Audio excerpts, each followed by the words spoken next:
for the future.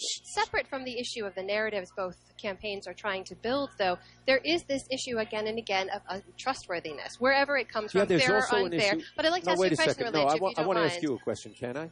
Please. Please, thank you. I want to know, when you have Donald Trump's people on the set, do you ask him over and over again? Because I've answered this question 100 times, and I'll happily answer it Allow me tonight. to ask something a little more specific, if you don't mind. When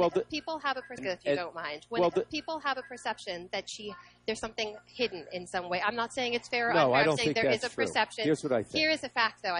Here's a fact I'd like to bring up. Today marks 236 days since she has actually had a press conference. This is a woman who has been in the public eye for decades. She has given out several one-on-one interviews and spoken with small groups of voters here and there. But the press conference, in which she actively takes questions on the fly from the reporters who know her best. So you want me to answer it? Yes, yes, please. Look, she has answered hundreds, if not thousands, of questions from reporters in one-on-one interviews. As you said, she has done hundreds of interviews. She's doing them every week. You're setting up a standard that Donald Trump sets up of she hasn't had a press conference. We'll have a press conference when we want to have a press conference. There's no problem with that. But the American people hear from her directly every day. They get to ask her questions every day. And she answers questions from journalists. She's been doing interviews for months on some of the toughest issues that have come up with her.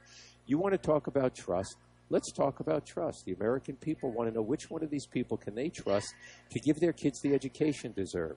Which one of these people will they trust to give women equal pay, which is a family issue because we have more women who are breadwinners or co-breadwinners in their families. Donald Trump thinks wages are too high. Hillary Clinton doesn't. He thinks it's okay to pay women less than men. Hillary Clinton doesn't. We'll have a debate about which one of these people Americans will trust more in this campaign. The reason Hillary Clinton has been leading Donald Trump is because they trust her more to make the changes that will make their lives better. That's what this campaign is about. Voters are going to vote on that, not how many press conferences any candidate has. She'll take questions from the press from now until the end. She'll take plenty of questions from real people, too. That'll be fine. What people want to know about, what are you going to do for my life, make my life better? So you're saying